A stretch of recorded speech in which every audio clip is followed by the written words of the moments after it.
Ako po si Rodel Ibay, taga Santa Lucia. Ang edad ko ay 57 years old. Ang anak buhay ko ay pangangalesa. O gano'n na po kayo tagal na kotsero po, tay? Almost 30 years, 1988.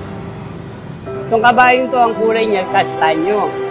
Pero ang tawag ko sa kanya, Bisaya, dahil galing siya ng Masbate, bigay ni Mayor. Gano'n na po siya katagal sa inyo, tay?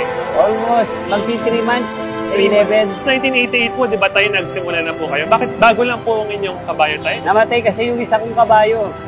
Naging 10 years sa akin yun. Tapos, napahinga ako ng 4 months, binigyan ako ng kabayo ni Mayor. Naturuan ko ng sa loob ng 5 araw natuto, pinamasada ko na. Meron po ba kayong hiling or wish po na matupad ngayong malalapit na po yung Pasko po? Sa buhay ko kasi hindi ko mabigay yung gusto kong ibigay sa mga pamilya ko. Siguro, simple lang, yung hindi kami magkasakit, masaya. Pero yung material hindi ko kayang ibigay, mahina lang ang pasada. Yung SM Supermalls po, gusto po namin kayong bigyan ng konting sorpresa lang po.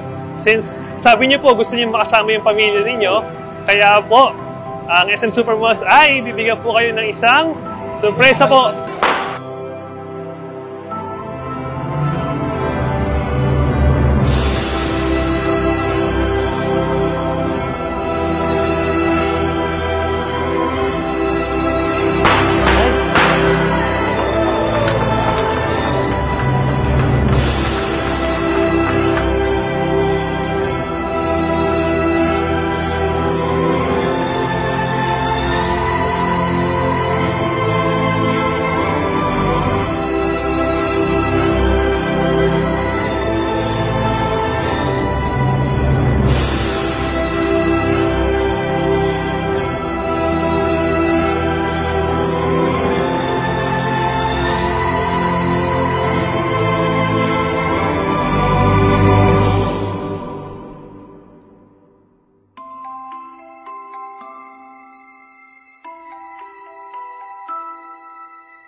Maraming salamat, SM Supermall, at maligayang Pasko sa inyo lahat.